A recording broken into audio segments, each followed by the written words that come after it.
लोग कहते हैं सियोर वाले महाराज जी बताते हैं 1 पुष्प चढ़ा, सियोर वाले महाराज कहते हैं 2 लोटा जल चढ़ा, सियोर वाले महाराज कहते हैं 5 काली मिर्ची चढ़ा, सियोर वाले महाराज कहते हैं इतना सा गन्ने का रस लेकर तुलसी। लोग कहते हैं सियोर वाले महाराज जी बताते हैं 1 पुष्प चढ़ा, सियोर वाले महाराज कहते हैं 2 लोटा जल चढ़ा, सियोर वाले महाराज कहते हैं 5 काली मिर्ची चढ़ा, सियोर वाले महाराज कहते हैं इतना सा गन्ने का रस लेकर तुलसी के क्यारे में डाल दो, इतना सा ये भाग लेकर भगवान का पूजन कर दो, तिल्ली का ये भाग ले लो, तो गेहूं के 11 दाने ले लो, 21 दाने ले लो। ये एक एक चीज का वर्णन कहां से है? ये हमारे पुराणों में सब लिखा है कि 10 पुष्प चढ़ाने का फल ये हुआ कि 9 रथ निकलने के बाद 10वां रथ निकला और उससे जो बालक आया उसका नाम दशरथ हुआ, वो राजा अज को प्राप्त हुआ। अब लोग कहते हैं कि अभिषेक का वर्णन भगवान कृष्ण ने एक एक रानी के साथ में 11 दिन तक शंकर भगवान का अभिषेक करा, इसलिए भगवान कृष्ण के घर में एक एक रानी से 11 संतान हुई, 10 बेटे 1 बेटी, 1,77,186 भगवान कृष्ण के बच्चे हुए। ये शिव जी की कृपा से। आप कितने दिन अनुष्ठान कर रहे हो, आप कितने दिन जल चढ़ा रहे हो, आप कितने लोटा जल चढ़ा रहे हो, आप कितना गेहूं का दाना चढ़ा रहे हो, आप कितना चावल का दाना चढ़ा रहे हो, आप कितनी बेलपत्र समर्पित कर रहे हो। कई बार हम शिव पुराण के अंदर बता देते हैं कि बेलपत्री ऐसे चढ़ाना, पत्ती का मुंह ऐसा रखना, डंडी का मुंह कैसे रखना, मूंग का ऐसा दाना चढ़ाना। ये आपको कुछ ना कुछ तो प्रदान करता होगा, कुछ तो देता होगा, उसका फल मिलता जरूर है, मिलेगा। रावण का अहंकार था, लंकाधिपति रावण का अभिमान, अयोध्या का राज्य मेरा होना चाहिए। रावण पहुंच गया अयोध्या का राज्य पाने के लिए, ललकारने के लिए राजा अज को, अयोध्या के राजा अज को ललकारने के लिए आवाज लगाई। द्वारपालों ने कहा वो शिव जी की पूजन कर रहे, शिव की पूजन कर रहे। हाँ, रावण को लगा कि सारे पृथ्वी का राज्य मेरा हो गया, सारे देवताओं का राज्य मेरा हो गया, केवल अयोध्या मेरी नहीं हो पा रही है। इसमें ऐसी राजा आज पूजन कौन सी करता है कि अयोध्या पे मैं विजय प्राप्त नहीं कर पा रहा। कुछ तो तुम्हारी धर्म पत्नी ऐसा व्रत करती है जिसके कारण बाल बांका नहीं हो पा रहा। कुछ तो तुम्हारे अंदर भगवान की ऐसी दृष्टि है कि दुनिया तुम्हारा पांव खींचकर नीचे फेंकना चाहती है और भोलेनाथ ने हाथ पकड़कर तुम्हें ऊपर उठा रखा है। कुछ तो है तुम्हारे साथ में, कुछ तो है। तो कई लोग कह देते हैं इतना बड़ा एक्सीडेंट हुआ बच गए, इतना बड़ा एक्सीडेंट हुआ बच गए। समझो क्यों बच गए? जरूर उसने तुम्हारा हाथ पकड़ कर रखा। सारी दुनिया पांव पकड़कर पीछे खींच रही है, सारी दुनिया चाहती है कि तुम हारो, सारी दुनिया चाहती है कि तुम नीचे गिरो, सारी दुनिया चाहती है कि तुम आगे ना बढ़ पाओ, पर कोई तो है तुम्हारे साथ में, कोई तो एनर्जी है तुम्हारे साथ में, कोई तो बल है तुम्हारे साथ में जो तुम्हें गिरने नहीं दे रहा। वो बल राजा रावण कहता है भगवान उस अयोध्या के द्वारपालों से मुझे देखना है कि आज अयोध्या का राजा आज कौन सी पूजन कर रहा है। शंकर की ऐसी कौन सी पूजन है जो अयोध्या मेरी नहीं हो पा रही है? शिव की ऐसी कौन सी आराधना है जो अयोध्या मेरी नहीं हो पा रही है? राजा आज के पूजन कक्ष में मुझे लेकर चलो। द्वारपाल राजा आज जिस जगह पर शंकर जी को 10 पुष्प समर्पित करते थे उस जगह पर लेकर रावण को खड़ा कर दिया। रावण देख रहे थे, राजा अज ने त्रिपुंड लगा रखा है, 12 तिलक कर रखे हैं। राजा अज हाथ जोड़कर भगवान की पूजन कर रहा था। एक एक पुष्प राजा अज शिव जी को समर्पित कर रहा था। कभी गौरा रानी की जगह पर, कभी अशोक सुंदरी की जगह पर, कभी गणेश जी की जगह पर, कभी सदानंद कार्तिकेय जी की जगह पर, कभी उस जया विषहरा शामड़ी वाली दौतली देव का स्मरण कर शिव पर जल चढ़ाते हुए पुष्प चढ़ा रहे थे राजा अज। अब राजा अज फूल चढ़ाते चढ़ाते राजा अज ने तुरंत हाथ में अंजलि में जल लिया और जल लेकर आंख बंद कर राजा अज ने वो जल पीछे फेंक दिया। रावण विद्वान था, बहुत बड़ा विद्वान था रावण। रावण ने विचार करा हमारा सनातन धर्म, हमारे हिंदू धर्म में तो अंजलि में जल लेकर आगे छोड़ा जाता है। ये राजा की बुद्धि को क्या हो गया, इसने जल लेकर पीछे फेंक दिया। हमारे सनातन हिंदू धर्म में रावण लंकाधिपति सोच रहा है कि हमारे सनातन धर्म में, हिंदू धर्म में अंजलि में लिया हुआ जल सामने छोड़ा जाता है, आगे छोड़ा जाता है, पर राजा अज ने वो जल तो पीछे पटक दिया, हाथ में लेकर पीछे छोड़ दिया। अब रावण को हंसी आ गई, ठाका लगाया लंका के राजा रावण। अपने आप को इतना बड़ा विद्वान बनता है अज, जिसको पूजन करना तक नहीं आता, जिसको जल चढ़ाना तक नहीं आता, वो जल पीछे पटक दिया।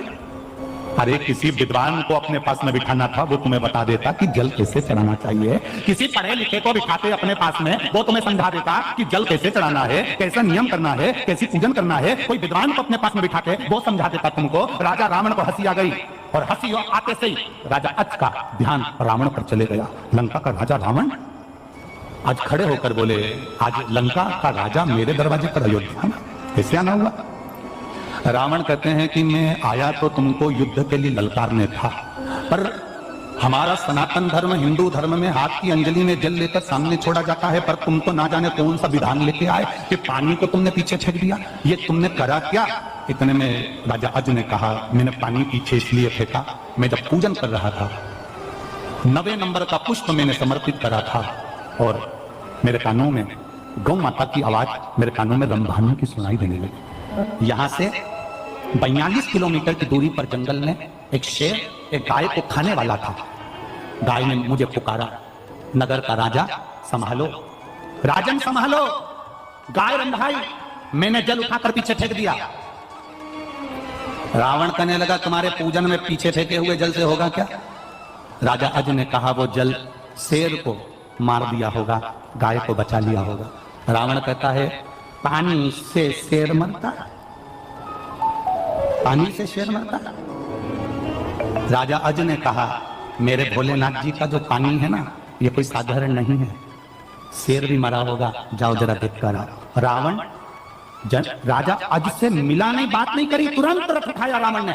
42 किलोमीटर दूर वन में पहुंचा और वन में जाकर क्या देखता है कि गाय घास चर रही थी, उसके पास में हजारों बाणों से रमा हुआ शेर पड़ा हुआ था। राजा रावण की आंख से आंसू बह गए। राजा रावण की आंख से आंसू बह गए और रावण तुरंत वापिस राजा अज के पास आया कि ये जल पीछे फेंका और वो बाण बनकर शेर को लग गए, ये जल था कौन सा?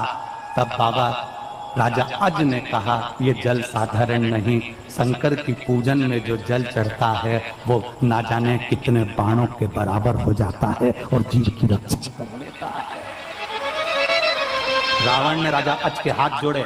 राजा अज को रावण ने हाथ जोड़कर नमन कर कर कहा कि अब मैं जा रहा हूं। क्यों महाराज, आप तो मुझे ललकारने आए थे।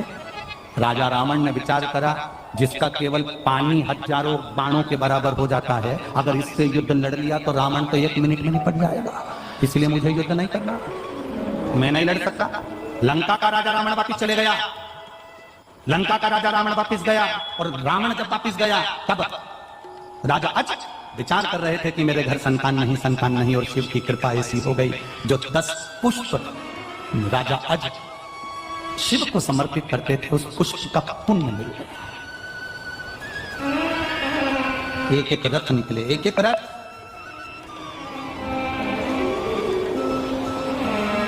नौ रथ पूरे हुए, 10वां रथ आया, इसलिए नाम क्या पड़ा? जम के बोलो जरा। 10 रथ साधारण क्या दशरथ जी का चरित्र। जब बहुत व्याधियों में कोई प्रशासनिक व्याधियां हैं, प्रशासन से जुड़ी हुई परेशानियां हैं, कोर्ट अदालत प्रशासन आदि से जुड़ी जितनी व्याधियां होती हैं, परेशानियां होती हैं, उससे निवारण के लिए अभिषेक शिव महापुराण की कथा कहती है कि शंकर भगवान पर काली तिल चढ़ाकर जल चढ़ाया जाता है तो उसका जो फल है ये व्याधियों से मिटाता है।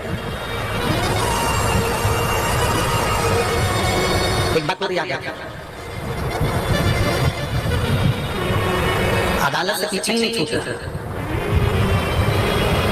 और अपने को लग रहा है कि ये प्रशासनिक कार्य अदालत में कचहरी में ये केस चल रहा है, छूट ही नहीं रहा है। बहुत भगवान कुछ ऐसा कृपा करे, विजय प्राप्त हो और हम जीतें और ये टेंशन से मुक्त हो।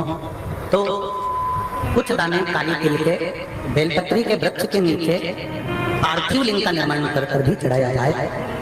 ज्यादा बात नहीं, कम से कम 2 या 3